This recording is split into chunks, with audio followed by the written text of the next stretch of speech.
الفاتحة. أعوذ بالله من الشيطان الرجيم. بسم الله الرحمن الرحيم. الحمد لله رب العالمين الرحمن الرحيم مالك يوم الدين. إياك نعبد وإياك نستعين اهدنا الصراط المستقيم صراط الذين أنعمت عليهم غير المغضوب عليهم ولا الضالين. آمين. السلام عليكم ورحمة الله وبركاته.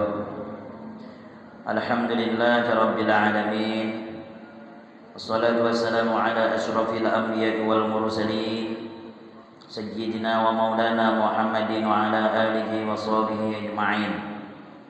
Nas'aluka fahman nabiyyin wa hifdzal mursalin wa ilhaman malaikatil muqarrabin ya Rabbi ya Karim ya Rabbi ya Rahim birahmatika ya arhamar rahimin.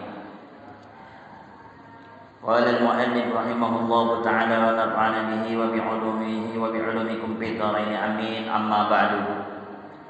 Ibu-ibu, bapak-bapak, ibu-ibu hadirin jamaah majelis ta'lim yang sama-sama dimuliakan Allah Subhanahu wa taala.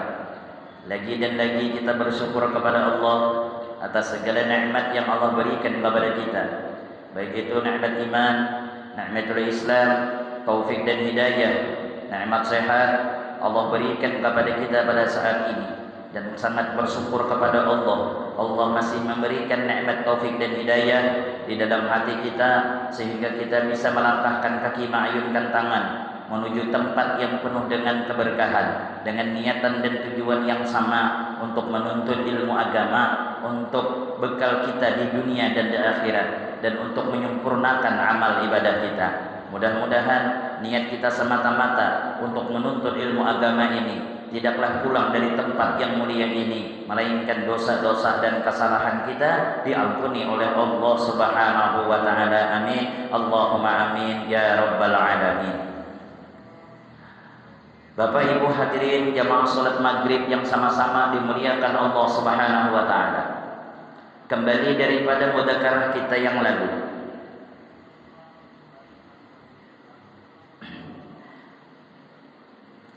jadi ujar musannif kata Imam Ghazali, imaduddinil fiqhu, tiang agama itu adalah fikih. Jadi ilmu fikih itu adalah tiang agama. Walikulli syai'in imad, tiap-tiap sesuatu itu ada tiang. Masjid ada tiang, rumah ada tiang, tiap sesuatu ada tiang. Wa imaduddinil fiqhu, dan tiang agama itu Pak adalah orang alim fikih.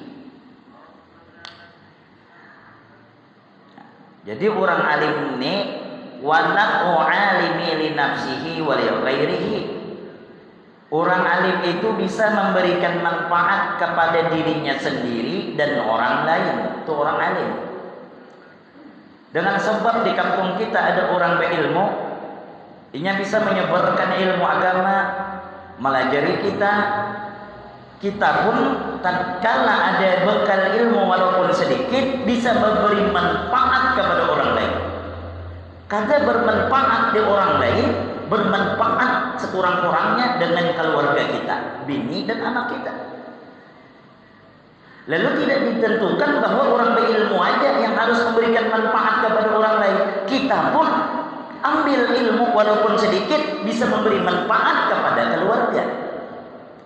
Karena anak dan bini adalah tanggung jawab kita, dan kita bisa memberi manfaat kepada anak dan kepada bini kita itu.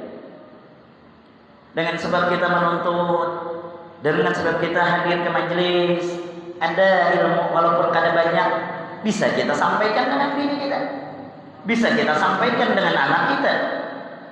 Dengan hadir rancak ke majelis, tahu apa yang disampaikan, ada yang ingat ilmu yang pernah kita dengar, kawan kita sampaikan. Dengan siapa? Dengan anak, bini dan keluarga kita. Intinya setiap ada ilmu dalam diri seseorang akan bisa memberikan manfaat terutama kepada dirinya dan kepada orang lain.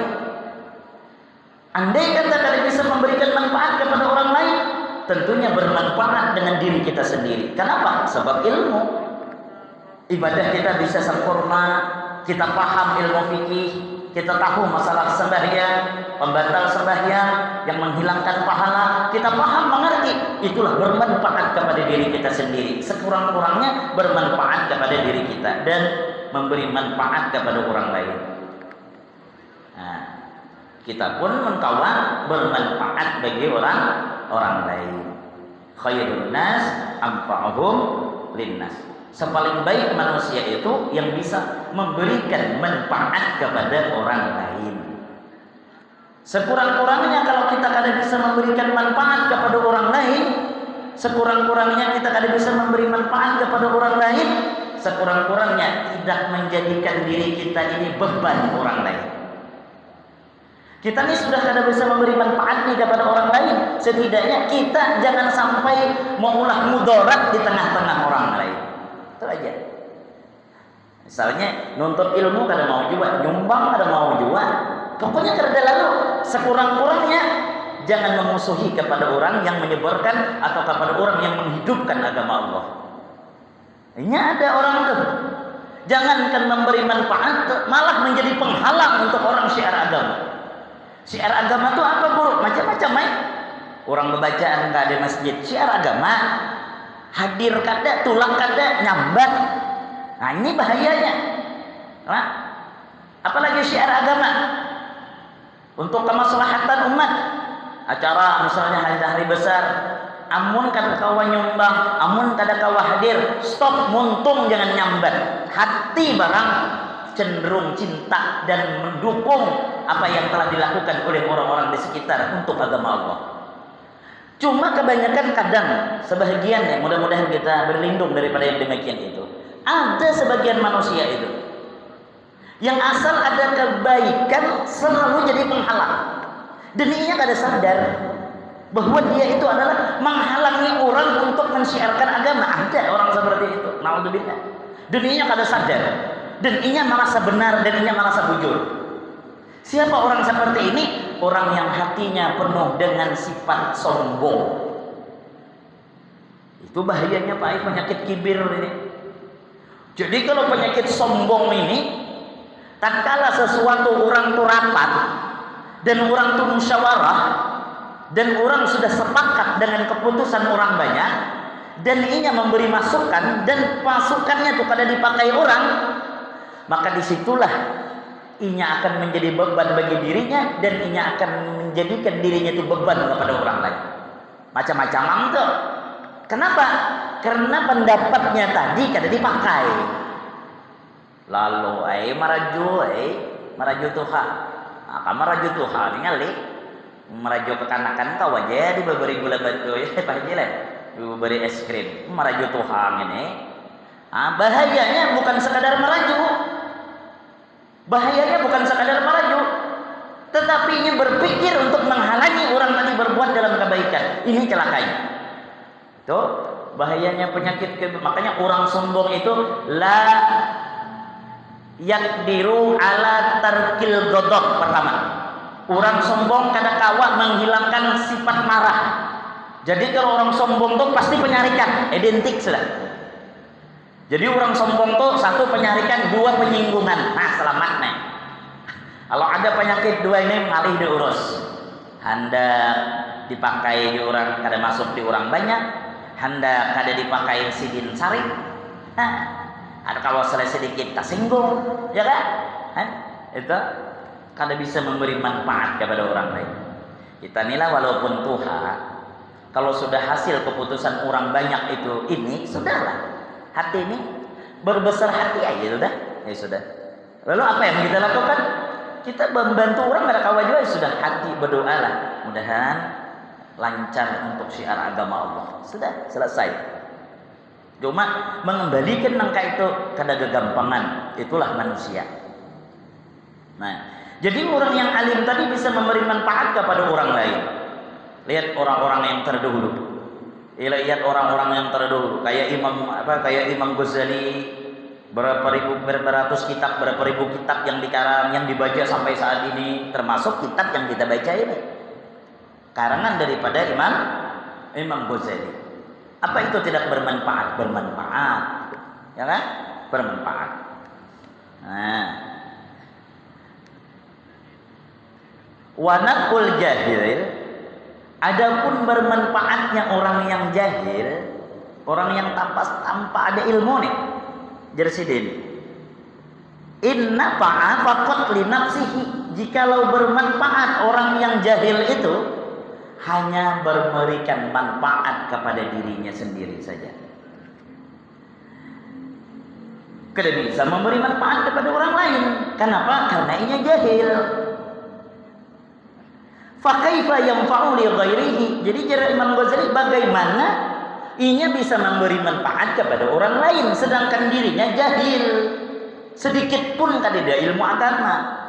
Sekalipun kada suah duduk di majelis ilmu agama. Fa kaifa jadi bagaimana na yanfa'u li ghairihi.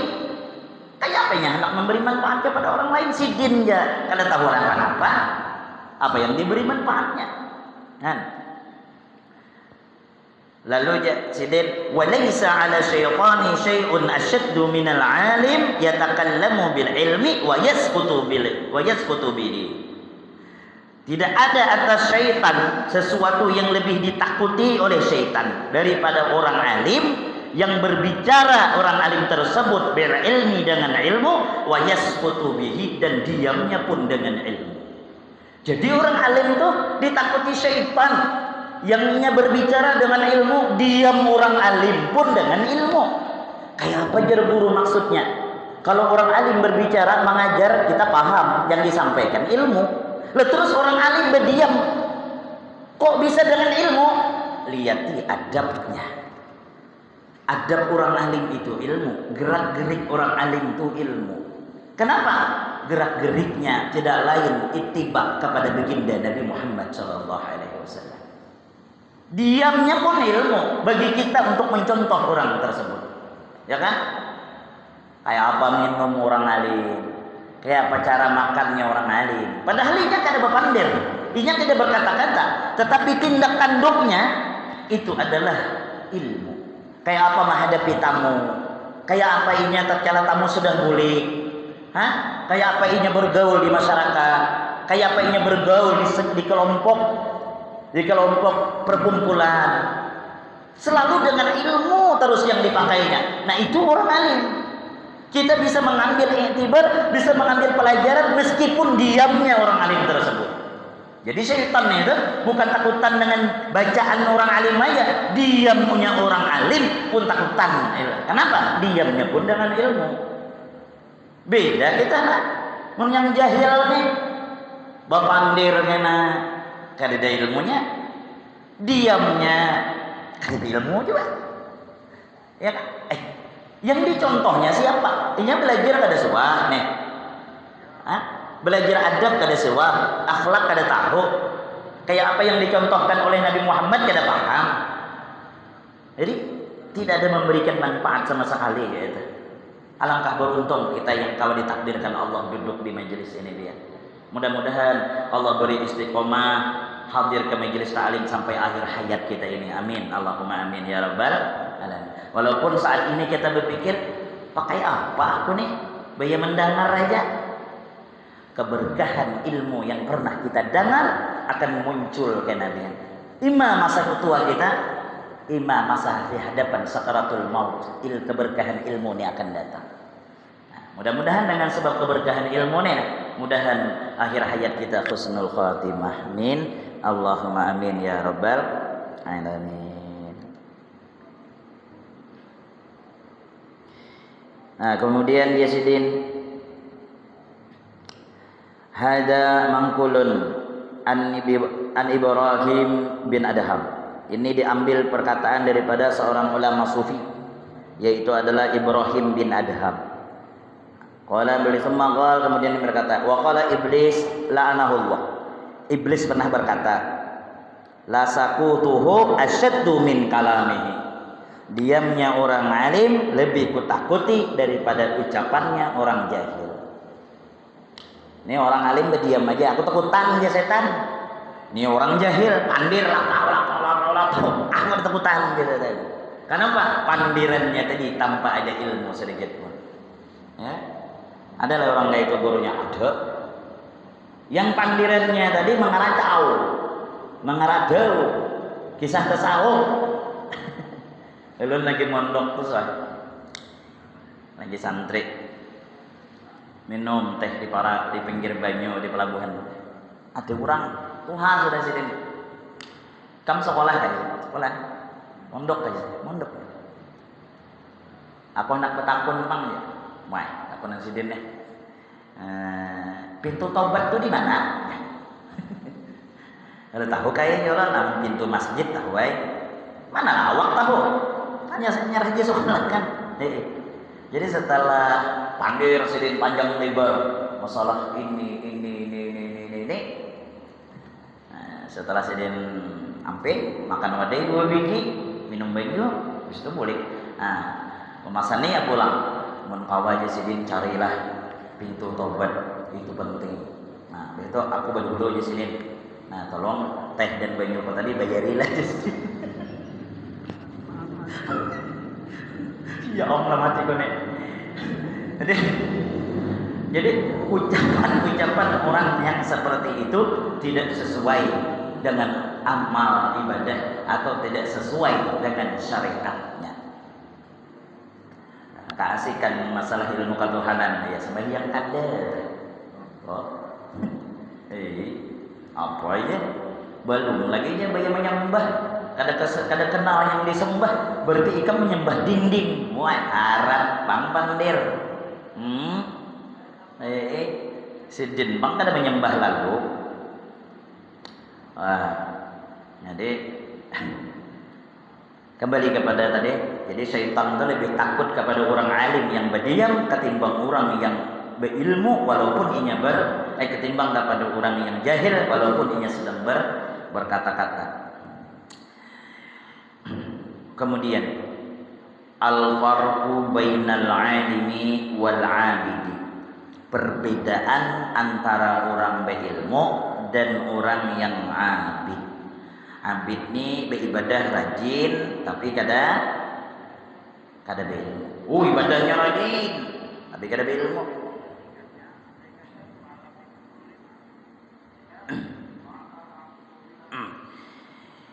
Jadi ada orang nangka itu tuh orangnya beribadah rajin tapi kada berilmu.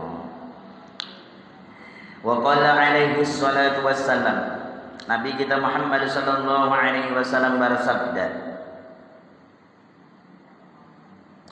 bainal alimi wal abidi mi'atu darajatin. Perbedaan antara orang berilmu dan yang orang abid itu perbedaannya 100 derajat. Baina kulli darajatin nasirata sab'ina sanah. Antara tiap-tiap 1 derajat perjalanan 70 tahun. Jadi ini orang alim, ini orang abid beribadah kada berilmu, rajin sembahyang malam, sembahyang puasa, rajin nih. Ini perbedaannya 100 derajat. 1 derajat perjalanan berapa? Perjalanan 70 tahun. Berarti 70 kali 70 berapa? Nah, jauhnya itu perbedaannya. Bukan melarang beribadah bagus, tapi didasari dan dilandasi dengan ilmu. Rugilah manusia yang ibadahnya rajin, ibadahnya kuat, tetapi kada didasari dan dilandasi dengan ilmu agama. Rugi. Jadi syukur benar kita memakai kita ditakdirkan Allah mau tergerak hati untuk menuntut ilmu. Kemudian fa'rifu linnasi haquqahum. Maka beritahu olehmu bagi manusia akan hak-hak mereka yang mempunyai ilmu itu, akan hak-hak orang alim. Kita harus tahu, memposisikan orang alim harus tahu.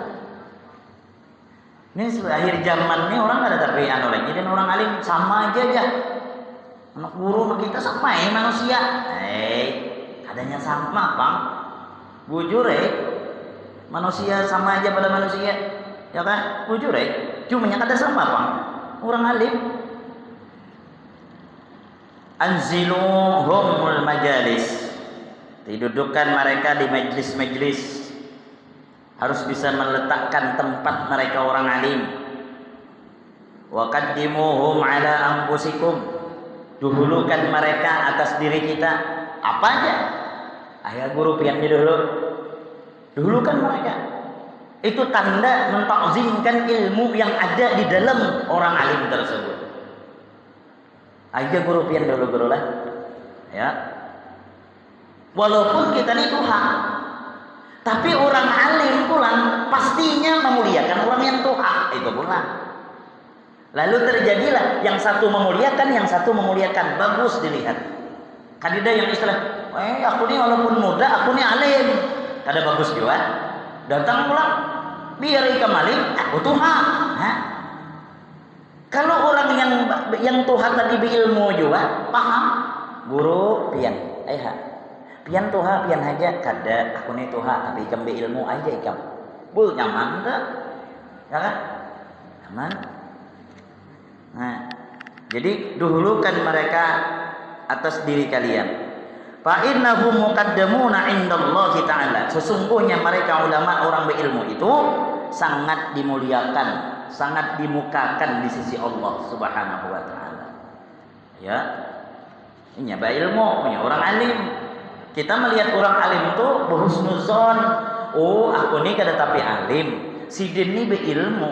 Otomatis si dini beribadah. Mungkin di kala malam hari yang kami guring sidin beribadah, ulun kada, mulia sidin karena berilmu. Orang alim memandang orang yang kada berilmu pun tetap orang yang memang berilmu tuh tetap merasa dirinya tadi hina.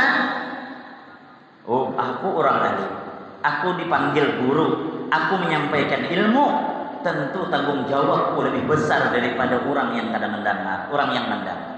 Nih kayak ulun nyampaikan apa setiap butiran kata yang ulun sampaikan dengan pian tidak luput dari tanggung jawab di hadapan Allah Taala.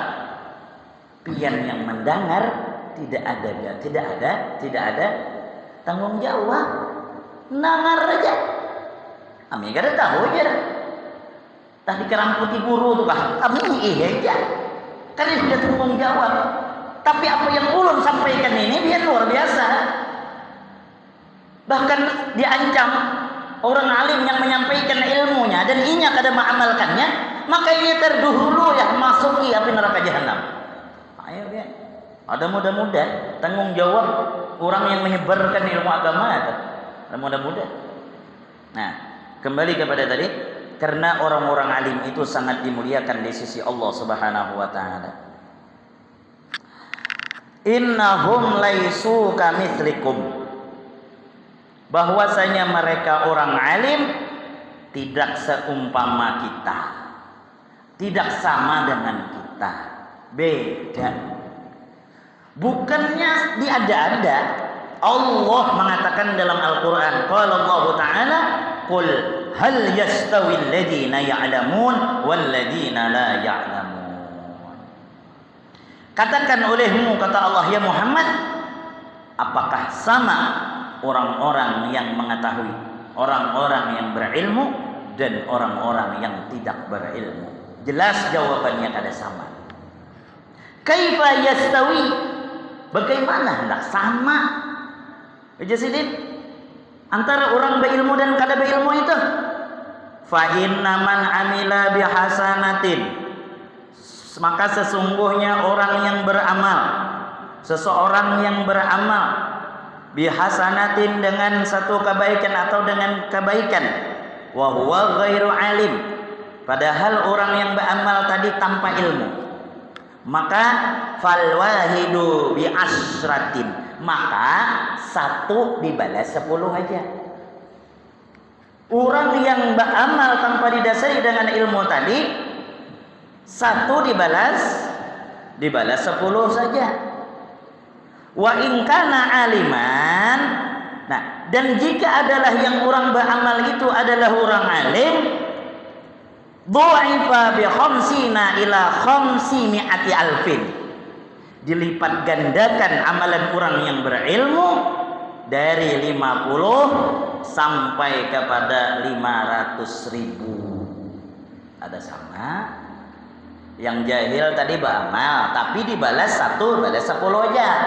Orang yang alim dilipat gandakan dari 50 sampai 500.000. Kada sama. Itu dibedakan di segi balasan pahala, belum lagi dari segi perbuatannya. Orang awam contoh, makannya kita orang awam tuh hukumnya mubah kalau bala dalam fikih makan tuh mubah, kalau minum mubah. Arti mubah itu digawe kada dapat pahala, ditinggalkan kada berdosa. Artinya itu salah aja. Kada makan ikan lapar aja sedikit, ya kan? Nah. Tetapi makannya orang alim, makan yang hukumnya mubah bisa jadi sunnah. Kenapa? Inya memasang niat sebelum makan, karena inya alim. Ini kita sudah tahu kan, kita dawi sebelum makan niat. Apa niatnya orang alim tadi? Tatkala rezeki sudah di hadapan mata, sebelum makan dan mengucap bismillah, hatinya pun berkata, ya Allah, dengan satu piring rezeki yang kau berikan yang akan aku makan ini, mudah-mudahan menjadi darah daging sehingga batang tubuhku kuat untuk beribadah kepada Dia. Seidangan makan pahala jadi. Niatnya tadi perkara mubah, tapi niatnya untuk akhirat pahala. Insyaallah lah. Itu aja.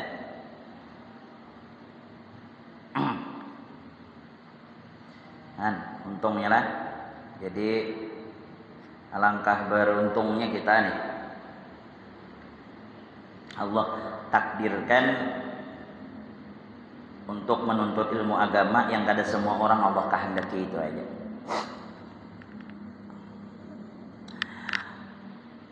Wa qala an-nabiy alaihi salatu wassalam. Nah, kemudian jazaa'u mahabbatil ulama, balasan bagi orang yang mencintai akan ulama. Ini ada balasan ganjaran bagi orang yang mencintai ulama.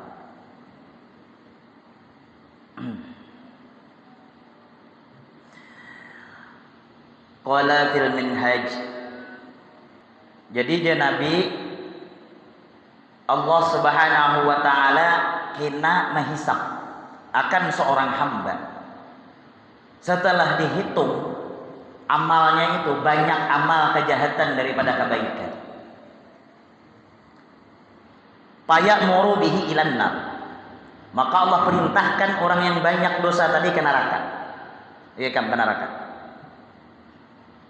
Fa idza dhahabu bihi ilan nar. Maka orang yang banyak dosa tadi pergi langsung ke neraka. Yaqulullahu ta'ala li Jibril alaihi salam. Allah pun berfirman kepada malaikat Jibril alaihi salam. Apa jar Allah? Adrik abdi. Datangi hambaku tadi. Yang kusuruh masuk neraka tadi, datangi wahai Jibril. Was'alhu, dan tanya dia. Hal jalasa ma'al ulama'i fi baitin wahidin fi darid dunya. Bahasanya takuni, suahkah inya tuh duduk di satu majlis sewaktu di dalam dunia dengan para ulama. Sekali barang suah aja Tuhan. Takuni bang. Fa'aghfir lahu, kalau ada ku ampuni dosanya. Fayas'aluhu, maka Jibril pun bertanya kepada orang tersebut. Setelah ditanya, la, kada suah. Di manakah hidup? Kada suah lalu di majlis. Duduk sekali aja kada suah. Fayaqulu Allah Ta'ala, kemudian Allah lagi berfirman kepada Jibril, as'alhu, takuni lagi. Hal ahabba aliman fid dunya. Suahkah di hatinya tadi ada cinta dengan orang alim sewaktu hidup di dunia?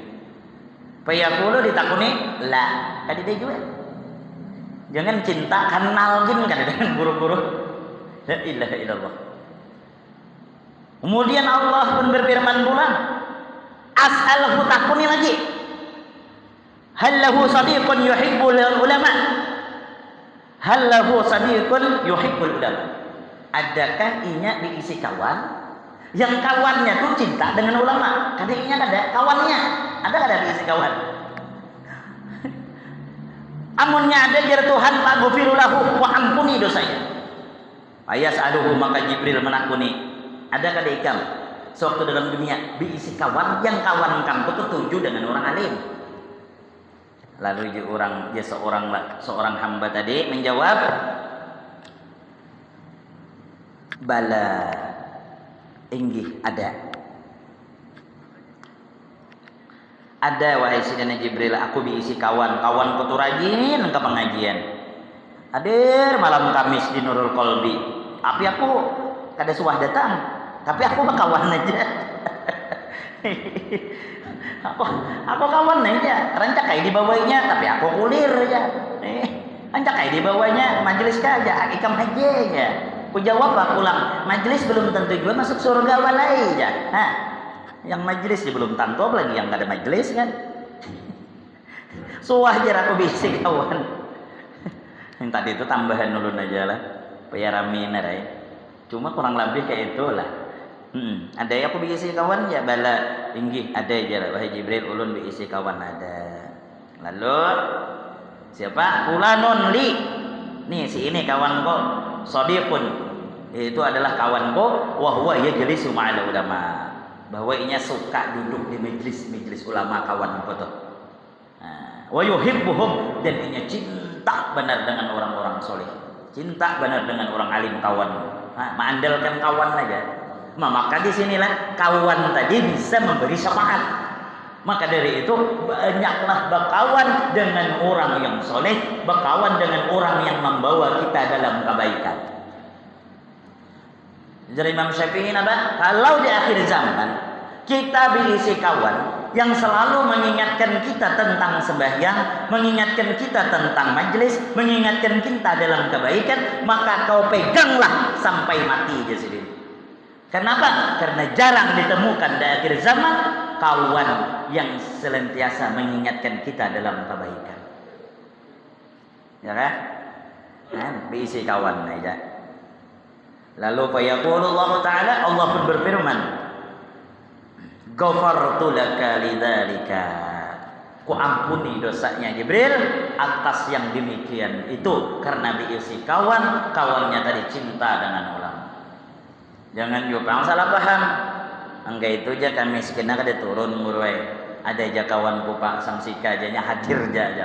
Itu kali lewatan pintar ulang. Kena aja saya ditakuni, ada kabisi kawan yang ketujuh majelis, ada aja sopan Pak Isam janya. Mau lah kayak itu.